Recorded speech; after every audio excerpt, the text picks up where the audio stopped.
Escribe en los comentarios desde dónde y a qué hora nos ves. Así podré conocerte mejor. Para apoyar el canal gratis, no olvides suscribirte y darle like. Imagina un campo de batalla en el corazón de Europa, donde el destino de un imperio se decide en un solo día. 2 ejércitos, 2 religiones, 2 formas de entender la guerra. Por un lado, la formidable maquinaria de guerra sueca, invicta y temida. Por el otro, los veteranos tercios españoles, una leyenda forjada en sangre y fuego. Todos creían que su era había terminado, que eran una reliquia del pasado. Pero en Nördlingen, en 1634, el mundo estaba a punto de presenciar su último y más glorioso rugido. ¿Cómo lograron lo imposible? ¿Qué secreto táctico les dio la victoria más decisiva de la Guerra de los 30 años? En la década de 1630, Europa era un continente desangrado. La Guerra de los 30 años, que había comenzado en 1618 como un conflicto religioso localizado en Bohemia, se había transformado en una conflagración continental de una brutalidad sin precedentes. Ya no se trataba únicamente de católicos contra protestantes. Era una lucha descarnada por la hegemonía política, donde las alianzas cambiaban y la lealtad era una moneda devaluada. El Sacro Imperio Romano Germánico era el epicentro de esta tormenta, un mosaico de principados y ciudades devastados por el paso constante de ejércitos mercenarios que vivían del saqueo y la extorsión. La Casa de Habsburgo, con sus ramas en Madrid y Viena, luchaba por mantener su preeminencia católica y su control sobre Alemania. En su contra se alzaba una coalición heterogénea. Los príncipes protestantes alemanes, las Provincias Unidas de los Países Bajos y, de forma más velada pero decisiva, la Francia del cardenal Richelieu, que a pesar de ser católica, no dudaría en financiar a los enemigos de sus rivales Habsburgo para evitar el cerco estratégico. En este escenario de caos, una nueva potencia había irrumpido con una fuerza arrolladora, la Suecia del rey Gustavo Adolfo. Su intervención en 1630 había cambiado el curso de la guerra, infligiendo duras derrotas a las fuerzas imperiales. Sin embargo, en 1632, el León del Norte cayó en la batalla de Lützen. Su muerte dejó un vacío de poder y un ejército formidable, pero sin su líder carismático. Para los Habsburgo, esta era una oportunidad de oro, una ventana para asestar un golpe definitivo que pudiera inclinar la balanza de la guerra a su favor de una vez por todas. Ante la crisis en Alemania y la presión continua en Flandes, la monarquía hispánica movilizó sus recursos más preciados. Desde Madrid, el conde-duque de Olivares, valido del rey Felipe IV, diseñó un plan audaz. El hermano menor del rey, el cardenal infante don Fernando de Austria, sería el nuevo gobernador de los Países Bajos españoles. Pero para llegar a su destino y reforzar el frente, no tomaría la ruta marítima, peligrosa por el bloqueo holandés e inglés.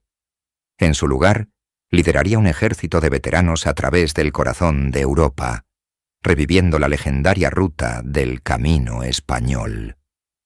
En la primavera de 1633, un formidable ejército comenzó a congregarse en el Milanesado, una de las joyas de la corona española en Italia. Estaba compuesto por la flor y nata de las fuerzas hispánicas, tercios viejos de Lombardía y Nápoles, unidades de infantería italiana, caballería borgoñona y mercenarios alemanes y valones. Eran casi 15.000 hombres, una fuerza de élite endurecida en décadas de guerra.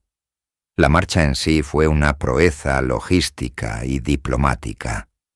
Durante meses, esta imponente columna de piqueros, arcabuceros y mosqueteros atravesó los Alpes, navegó por el Rin y cruzó territorios hostiles o neutrales, proyectando el poder de España a cada paso. Su disciplina era férrea. No era una horda de mercenarios, sino un ejército real en movimiento. El objetivo inicial era Bruselas, pero los acontecimientos en Alemania cambiarían su rumbo. La necesidad de ayudar a su primo, Fernando de Hungría, y la oportunidad de interceptar al ejército sueco desviaron al cardenal Infante hacia Baviera. El camino español no sería solo un viaje, sino el preludio de la batalla que definiría su legado. Al otro lado del tablero se encontraba una máquina de guerra que había aterrorizado a los ejércitos imperiales durante años. El ejército sueco, forjado por el genio militar del difunto rey Gustavo Adolfo, era la fuerza más moderna y temida de su tiempo. Habían dejado atrás las tácticas lentas y pesadas del pasado, introduciendo innovaciones que dominaban el campo de batalla.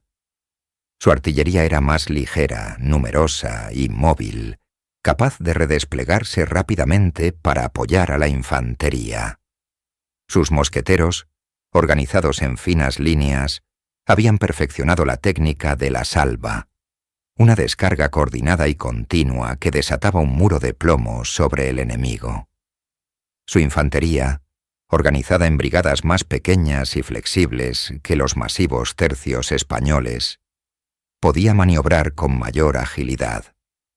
Y su caballería, a diferencia de la táctica de la caracola que consistía en disparar pistolas y retirarse, estaba entrenada para cargar con la espada desenvainada, buscando romper las formaciones enemigas en un choque brutal. Tras la muerte de Gustavo Adolfo, el mando del ejército recayó en sus lugartenientes, principalmente el canciller Axel Oxenstierna, quien dirigía la política, y los generales Gustav Horn y Bernardo de Sajonia-Weimar en el campo de batalla. Horn era un estratega cauto y metódico, mientras que Weimar era audaz y agresivo hasta la temeridad. Juntos, habían mantenido la reputación de invencibilidad del ejército sueco y sus aliados alemanes. Sus tropas, con sus característicos uniformes azules y amarillos, habían barrido el norte y el centro de Alemania, y ahora controlaban gran parte del sur. Confiados en su superioridad táctica y en su racha de victorias, veían la llegada del ejército español como una oportunidad para aniquilar de un solo golpe a la élite de su principal adversario. El choque inevitable entre estas dos superpotencias militares tendría lugar en torno a una modesta ciudad imperial libre en la región de Suabia, Nördlingen. Su importancia no residía en su tamaño o riqueza, sino en su posición geográfica crítica. Nördlingen se alzaba como un nudo de comunicaciones vital que conectaba el valle del Danubio, controlado por los católicos, con las tierras protestantes del norte y el oeste. Controlar Nördlingen significaba dominar las rutas de suministro y movimiento de tropas en todo el sur de Alemania. Para la Alianza Católica, liderada por los dos Fernandos, el cardenal Infante de España y su primo Fernando, rey de Hungría y heredero imperial, la ciudad era un objetivo prioritario. Su captura no solo aseguraría Baviera, un aliado clave, sino que también cortaría en dos al ejército protestante, aislando a las fuerzas de Horn y Weimar de sus bases de retaguardia y de sus aliados en Franconia. Conscientes de su valor, a finales de agosto de 1634, el ejército imperial español puso sitio a la ciudad. La guarnición protestante resistió valientemente, sabiendo que su destino estaba ligado al de toda su causa. El asedio fue una provocación directa, un guante arrojado a los comandantes suecos y alemanes. Gustav Horn y Bernardo de Sajonia-Weimar no podían permitirse el lujo de perder Nördlingen. Abandonaron sus propias campañas y marcharon a toda prisa para levantar el sitio, concentrando sus fuerzas. Subestimando la calidad y el número de las tropas hispánicas recién llegadas de Italia, Creían que una batalla campal rápida les daría una victoria fácil. La decisión estaba tomada. El destino de la guerra no se decidiría en una gran capital, sino en las colinas y llanuras que rodeaban esta pequeña ciudad bávara. A finales de agosto de 1634, el paisaje de Baviera se vio transformado por la llegada de un ejército formidable. Dos fuerzas de los Habsburgo, una liderada por el rey de Hungría y futuro emperador, Fernando III, y la otra por su primo, el cardenal infante Fernando de Austria, convergieron con un único y vital objetivo: la ciudad imperial libre de Nördlingen. Esta no era una ciudad cualquiera. Su posición estratégica la convertía en una llave que podía abrir o cerrar el corredor entre el Danubio y el norte de Alemania. Para los suecos y sus aliados protestantes, mantener Nördlingen era crucial para sostener su campaña en el sur.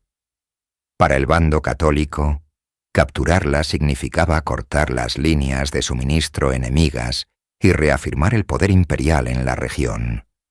La ciudad, defendida por una guarnición sueca decidida pero insuficiente, se vio de pronto rodeada.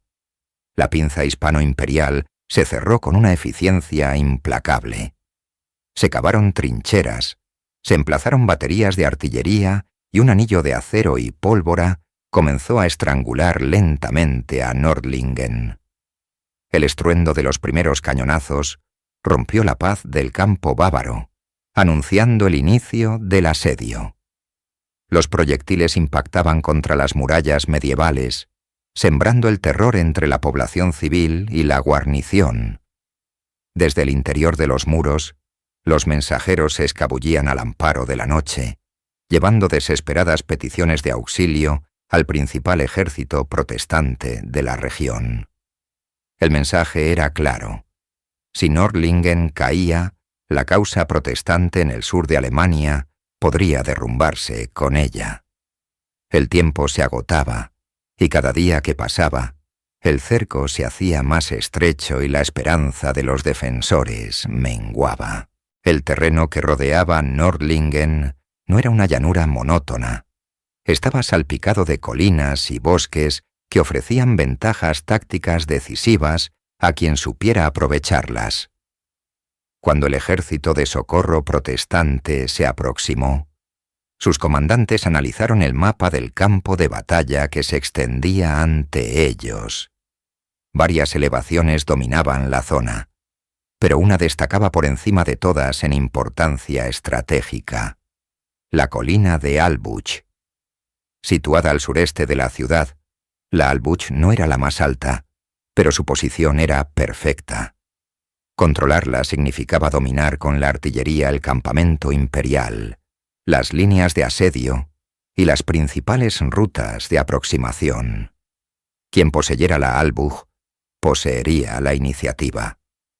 Los comandantes de los Habsburgo, Fernando de Hungría y el cardenal infante, comprendieron esto a la perfección. No iban a ceder esa ventaja. Antes de la llegada del enemigo, ordenaron fortificar la colina con una celeridad asombrosa. Se cavaron reductos, se levantaron parapetos de tierra y se emplazaron cañones en sus laderas. Y para defender esta posición vital, destinaron a sus tropas más selectas, el núcleo veterano de su ejército, los tercios españoles.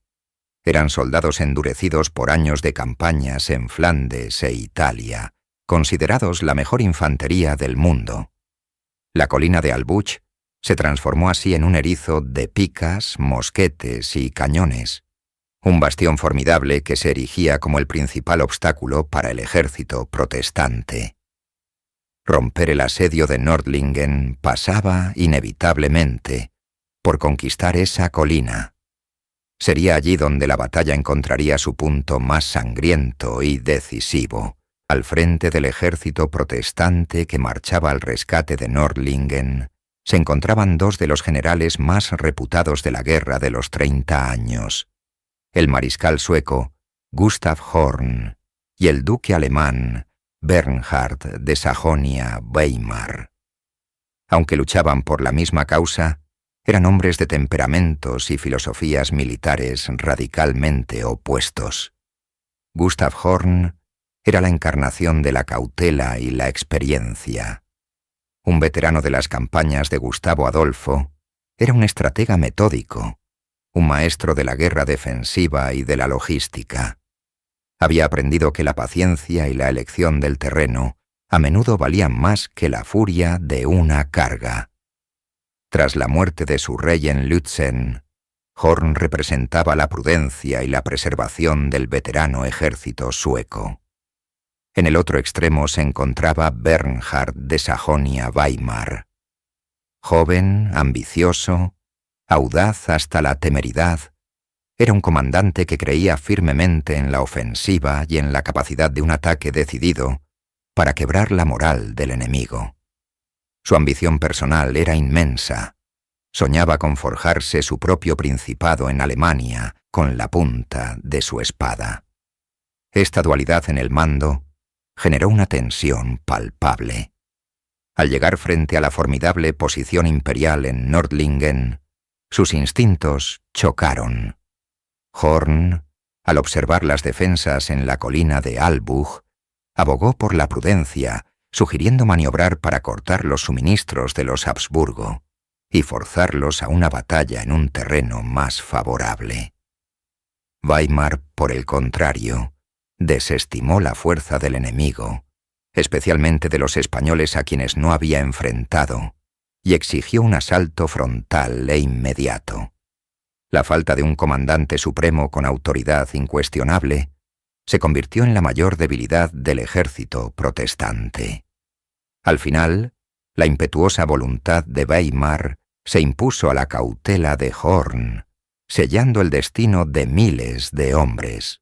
La noche del 5 de septiembre de 1634, cayó sobre un valle cargado de una tensión casi insoportable. Decenas de miles de soldados se preparaban para la que sabían sería una de las batallas más grandes de la guerra. En los dos campamentos, separados por apenas unos kilómetros de oscuridad, el ambiente era radicalmente distinto. En el lado protestante, reinaba un aire de confianza, rozando la arrogancia. El ejército sueco-alemán venía de una racha de victorias casi ininterrumpida desde la intervención de Gustavo Adolfo.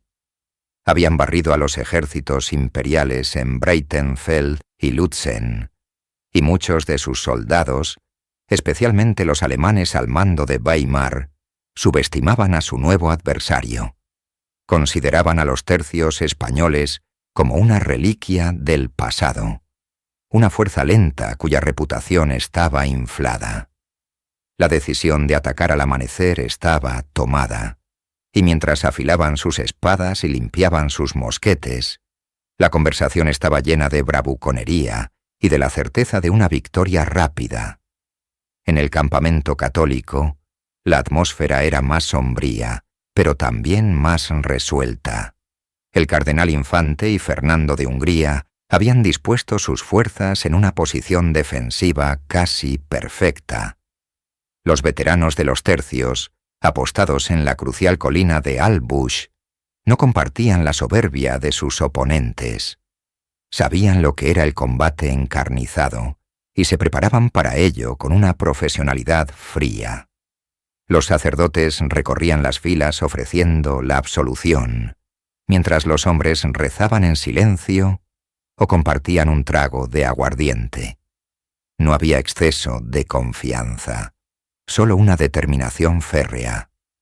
Las miles de hogueras parpadeaban en la noche bávara como estrellas caídas, cada una un pequeño punto de luz en medio de una inmensa oscuridad, un presagio del fuego y el acero que el alba desataría sobre aquellas colinas. La noche del 5 de septiembre dio paso a un amanecer frío y neblinoso. El alba del día 6 encontró a ambos ejércitos en un silencio tenso, una calma premonitoria que pronto sería destrozada por el estruendo de la guerra. Antes de que el sol se asomara por completo sobre las colinas de Suabia, la artillería protestante rompió el silencio. Un bombardeo ensordecedor se concentró sobre la colina de Albuch, una posición clave, defendida por una fuerza de élite de 3.000 españoles y 3.000 alemanes al servicio del imperio. El general sueco Gustav Horn, un veterano curtido y brillante estratega, no tenía intención de esperar. Confiaba en la superioridad de sus veteranos, forjados en 1000 batallas bajo el mando del difunto rey Gustavo Adolfo. Al amparo del humo de los cañones y la bruma matutina, lanzó el primer asalto. Eran sus mejores brigadas, las más disciplinadas y feroces, las que iniciaron el ascenso por las laderas del Albuch. El terreno era empinado y difícil, cubierto de árboles y maleza, pero el ímpetu sueco era formidable. Avanzaban con una determinación sombría, al son de los tambores y los gritos de sus oficiales. Su objetivo era claro: romper las defensas católicas en su punto más fuerte, desmoralizar al enemigo y tomar la colina antes de que el ejército imperial pudiera reaccionar en su totalidad. Los defensores españoles, atrincherados en reductos y parapetos construidos durante la noche, observaban en silencio el avance de la marea azul y amarilla. Apretaron sus picas y mosquetes, el corazón latiendo al ritmo de la guerra inminente. El choque inicial fue de una violencia inaudita, un torbellino de acero, pólvora y sangre que marcó el sangriento inicio de la jornada. El primer asalto sueco se estrelló contra las defensas españolas con la fuerza de un martillo. Pero en lugar de quebrarse, la línea hispano-imperial se dobló y absorbió el golpe, resistiendo con una tenacidad legendaria. En el corazón de esta defensa se encontraban los tercios, formaciones que habían dominado los campos de batalla europeos durante más de un siglo. Al mando de sargentos mayores como Martín de Idiáquez y el marqués de Fuenclara, los soldados españoles demostraron por qué eran considerados la mejor infantería del mundo. Cuando los suecos llegaron a las trincheras, se encontraron no con hombres aterrorizados, sino con un erizo de acero. Las picas, de más de 5 metros de largo, formaban una barrera impenetrable, una muralla de puntas afiladas contra la que la caballería y la infantería enemiga eran inútiles. Detrás de esta primera línea, los mosqueteros desataban un fuego graneado y disciplinado. Descargaban, retrocedían para recargar bajo la protección de los piqueros y volvían a avanzar para disparar. Era una máquina de guerra perfectamente engrasada. El combate se convirtió en una carnicería a corta distancia. Los suecos, con una valentía desesperada, intentaban abrir brechas en la formación, pero por cada español que caía, otro ocupaba su lugar, manteniendo la cohesión del tercio. Los oficiales españoles, espada en mano, se movían entre las filas, animando a sus hombres, taponando cualquier conato de ruptura. El sonido era una cacofonía infernal. El choque del metal, los gritos de agonía, las órdenes vociferadas en español y sueco, y el incesante rugido de los mosquetes. La primera oleada fue rechazada, dejando la ladera sembrada de cadáveres con uniformes azules. Pero esto era solo el principio. La resistencia española en la colina de Albuch enfureció a Gustav Horn. El general sueco, acostumbrado a la victoria rápida y decisiva, no podía aceptar que una fuerza atrincherada pudiera detener a sus veteranos de élite. Su frustración se transformó en una obstinación letal. En lugar de cambiar de táctica o buscar un punto más débil, decidió romper la línea española por pura fuerza bruta. Lo que siguió fue un ciclo de violencia espantoso que se prolongó durante horas. Una y otra vez, Horn reorganizaba a sus hombres y los lanzaba de nuevo ladera arriba. Asalto tras asalto, las brigadas suecas y alemanas protestantes cargaban contra las mismas posiciones, solo para ser recibidas por el mismo muro de picas y el mismo fuego mortífero. La batalla en la colina se convirtió en un infierno de humo, pólvora y acero. El sol, ya alto en el cielo, apenas se filtraba a través de la densa nube que cubría la cima. Los hombres luchaban en una penumbra artificial, resbalando en la hierba manchada de sangre y tropezando con los cuerpos de sus camaradas. Los españoles, aunque sufrían bajas terribles, no cedían un palmo de terreno. La disciplina del tercio se impuso a la fatiga y al miedo. Las rotaciones eran eficientes.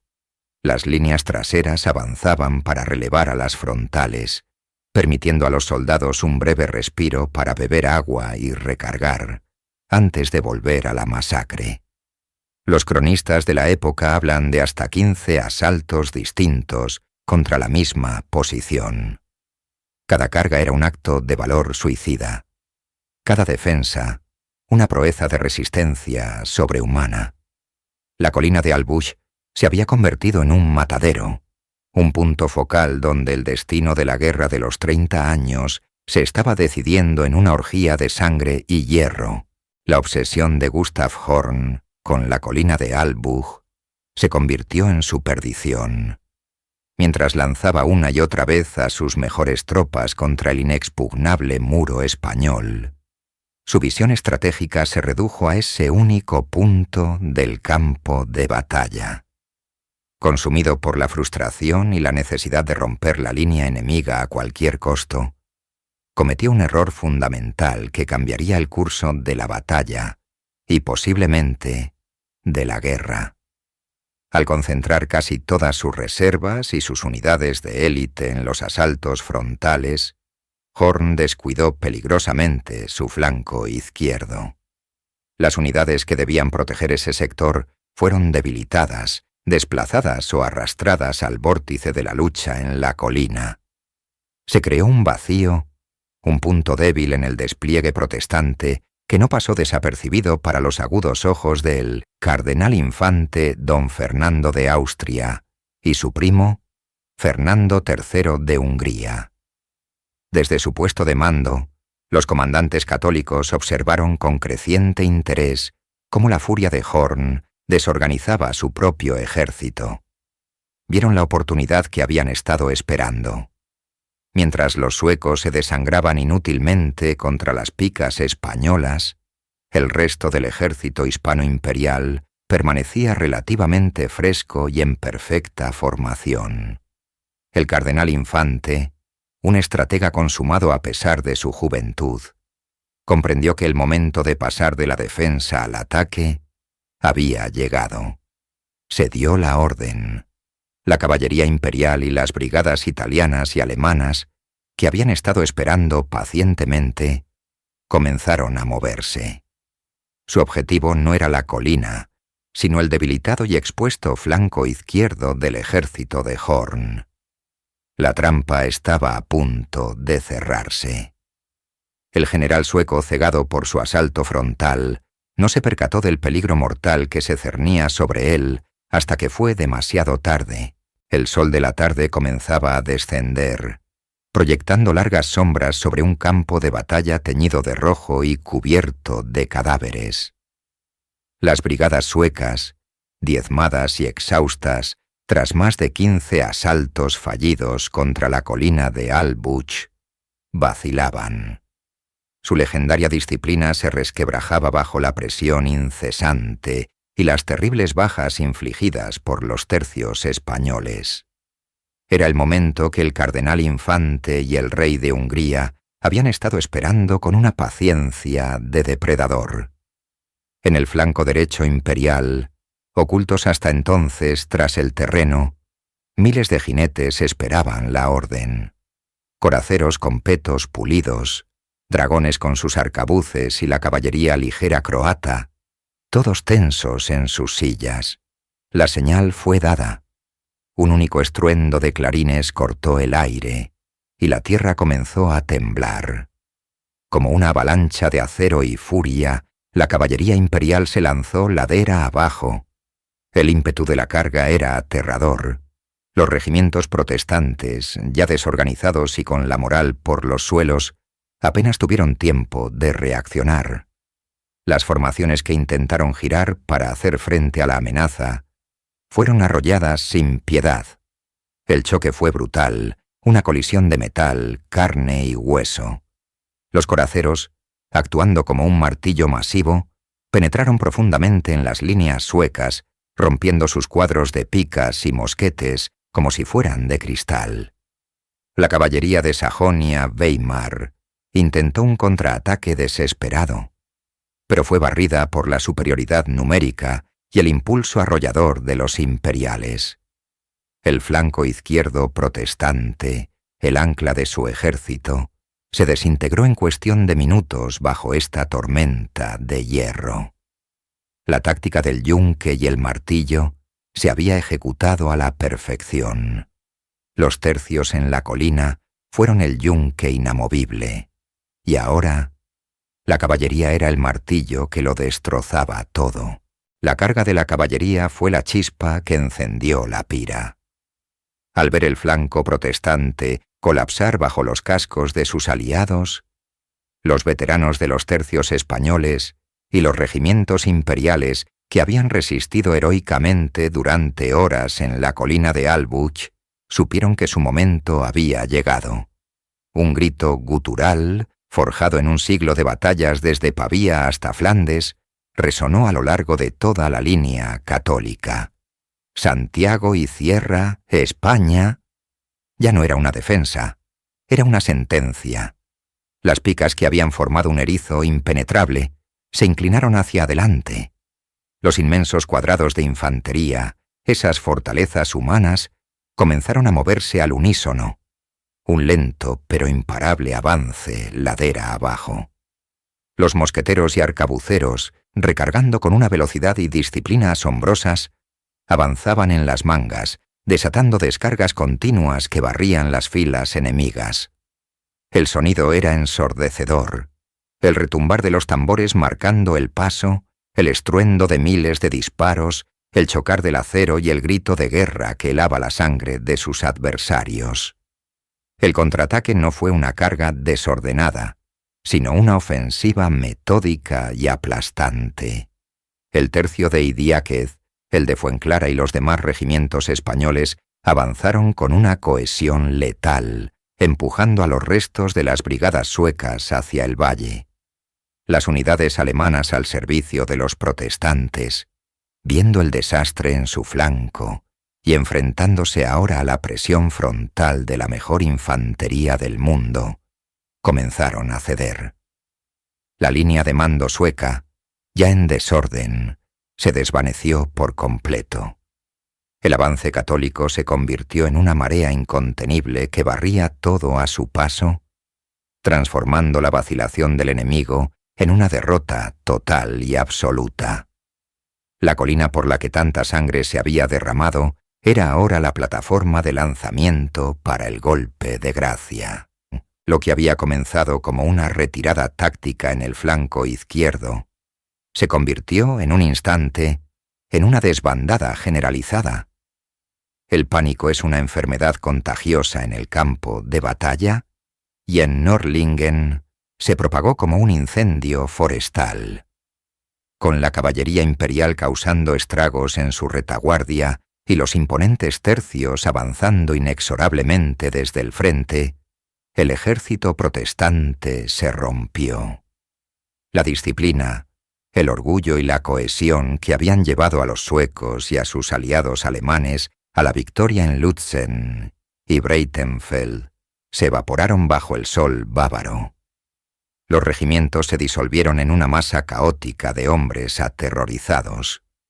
Los soldados arrojaban sus mosquetes, picas y espadas para correr más rápido, buscando una salvación que no existía.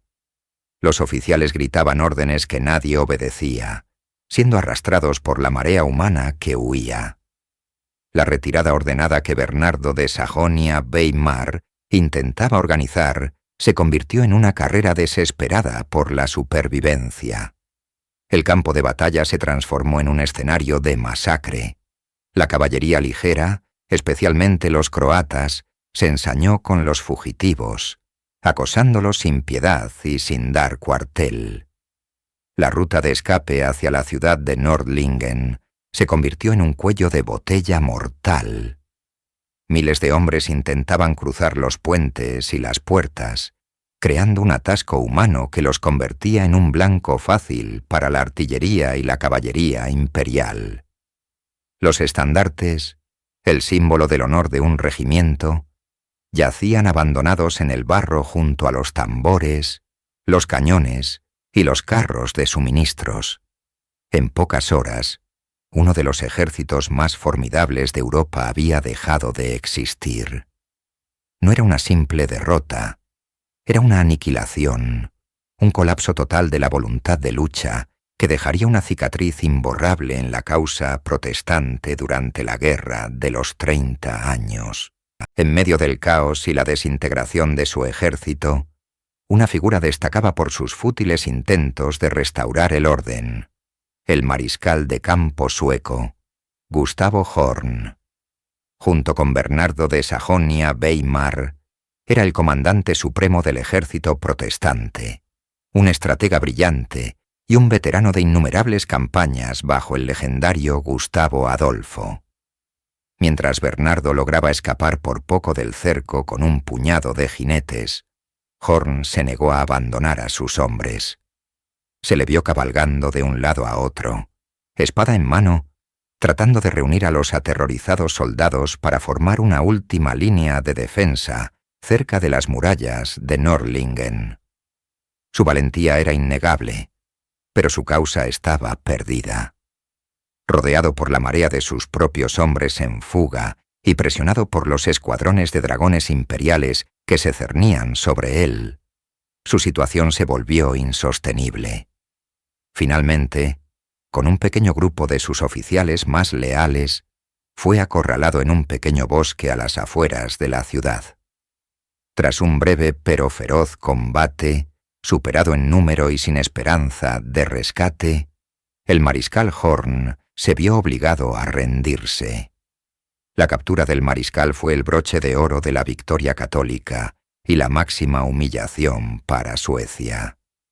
No era un simple general, era uno de los pilares del esfuerzo de guerra sueco, el sucesor de facto del difunto rey. Su captura significaba la pérdida de un liderazgo irreemplazable y un golpe propagandístico devastador. Fue conducido, prisionero, ante el cardenal infante Fernando de Austria, el joven comandante al que había subestimado. El encuentro fue un símbolo del cambio drástico en el curso de la guerra. El invencible ejército sueco no solo había sido derrotado, sino que su más prestigioso mariscal era ahora un cautivo, un trofeo que demostraba al mundo el resurgimiento del poderío español y el último gran triunfo de sus legendarios tercios. Al amanecer del 7 de septiembre de 1634, el sol se alzó sobre un paisaje de pesadilla. Las colinas de Albuch y Albuch, escenarios de la feroz contienda, estaban cubiertas por un manto de muerte. El campo de batalla de Nördlingen era un testimonio brutal del coste de la victoria.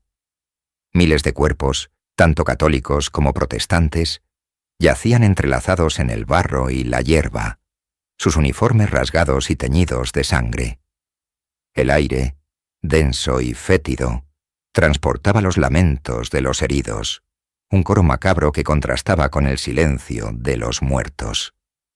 Los cirujanos de ambos ejércitos trabajaban sin descanso, amputando miembros y extrayendo balas en tiendas improvisadas, pero sus esfuerzos eran una gota en un océano de sufrimiento. Se estima que el ejército sueco y sus aliados perdieron cerca de 12.000 hombres entre muertos y heridos, una cifra catastrófica. Además, más de 4.000 soldados, incluyendo al mariscal Horn, fueron hechos prisioneros. El botín de guerra era inmenso. Toda la artillería sueca, cientos de estandartes y banderas que serían enviados a Madrid como trofeos, y un tren de bagajes que enriqueció a los vencedores. Para los tercios españoles, la sensación era agridulce. Habían resistido contra todo pronóstico, su disciplina y valor habían sido la clave del triunfo, pero lo habían logrado a un precio terrible. Cada formación había sufrido bajas considerables. El cardenal infante Fernando de Austria y el rey Fernando de Hungría recorrieron el campo, observando la devastación con una mezcla de orgullo y solemnidad. La gloria de la victoria era innegable, pero la visión de la carnicería recordaba a todos los presentes que en la guerra, incluso el mayor de los triunfos, se construye sobre una montaña de sacrificios humanos. El campo de Nördlingen no era solo un lugar de victoria, sino un vasto cementerio que marcaría la memoria de una generación. La noticia de la aplastante derrota en Nördlingen se extendió por Europa como una onda de choque, alterando drásticamente el equilibrio de poder en la guerra de los 30 años. Para la causa protestante en Alemania, el desastre fue total.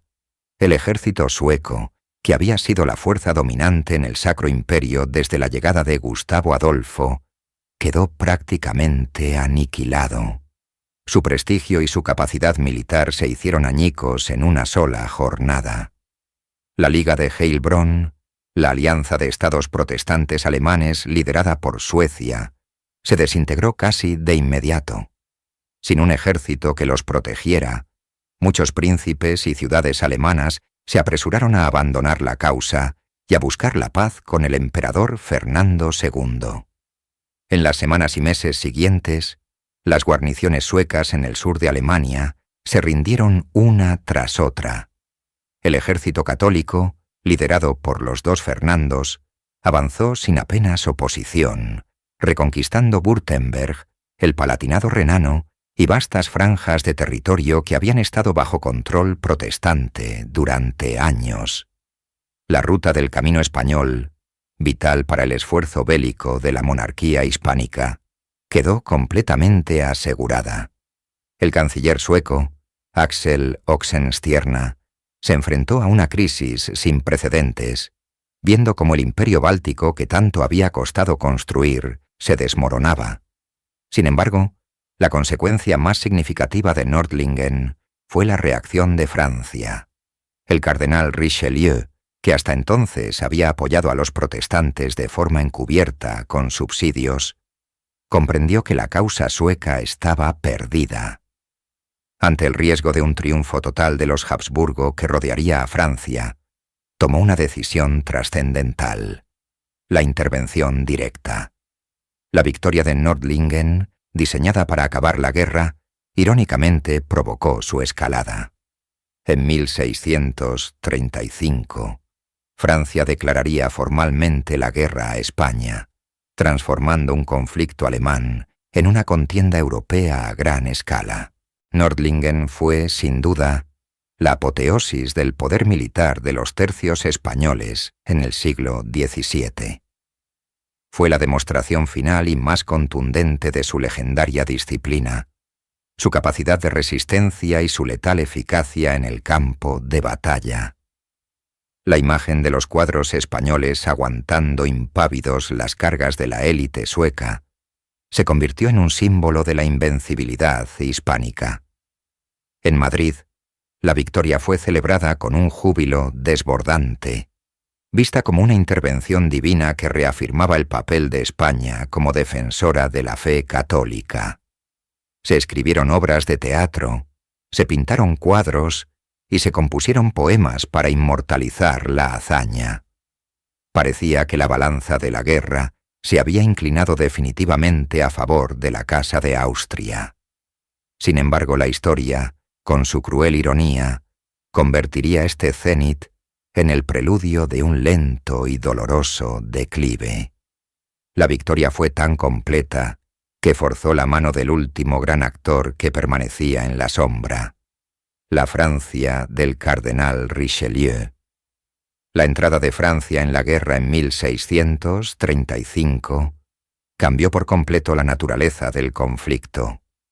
España ya no se enfrentaba a príncipes alemanes o a un ejército sueco debilitado, sino a la mayor potencia demográfica y económica de Europa, fresca y con todos sus recursos intactos.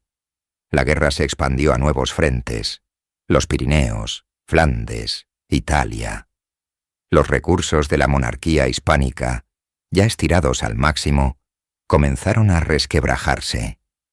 Los tercios tuvieron que dividirse para luchar en múltiples teatros de operaciones simultáneamente, perdiendo su concentración de fuerza. Aunque seguirían cosechando victorias y luchando con su característico valor durante años, nunca más lograrían un triunfo tan decisivo y estratégico como el de Nördlingen. La batalla fue su canto del cisne, la última gran victoria a escala continental, antes de que batallas como Rocroi, 9 años después, simbolizaran el fin de su hegemonía. La batalla de Nördlingen no solo alteró el curso de la Guerra de los 30 años, sino que también se grabó a fuego en la memoria colectiva de España y de Europa. Para la monarquía hispánica, se convirtió en un pilar de su propaganda y de su identidad militar. El cardenal infante fue aclamado como un héroe, un príncipe de la Iglesia y un genio militar. La resistencia de los tercios se convirtió en materia de leyenda, un ejemplo a seguir para futuras generaciones de soldados. Artistas como Vicente Carducho y Diego Velázquez recibieron el encargo de inmortalizar la gesta en lienzos monumentales que adornarían los palacios reales, como el Salón de Reinos del Buen Retiro. Dramaturgos como Calderón de la Barca llevaron la historia al teatro, magnificando el heroísmo de los combatientes. Nördlingen representaba la culminación de un siglo de supremacía militar española. Sin embargo, su legado es complejo. En la historia militar se estudia como un ejemplo clásico de batalla de aniquilación, donde la coordinación entre las alas del ejército y la solidez de la infantería lograron un resultado decisivo. Demostró que la disciplina y la experiencia de los veteranos de los tercios podían superar a la innovación táctica sueca cuando se aplicaban correctamente. Pero también marca un punto de inflexión. Fue el último conflicto en el que el modelo del tercio dominó de forma tan abrumadora. La guerra que siguió, más larga y de mayor desgaste, favoreció a ejércitos más grandes, más flexibles y sostenidos por estados centralizados como Francia. Hoy, Nördlingen es recordada como una victoria pírrica en el gran esquema de la historia. Un triunfo táctico y estratégico brillante que, paradójicamente, aceleró la llegada de un nuevo orden europeo y el eventual declive del poder español. Es el eco de un imperio en su apogeo, el último gran rugido del león hispánico, antes de su largo crepúsculo.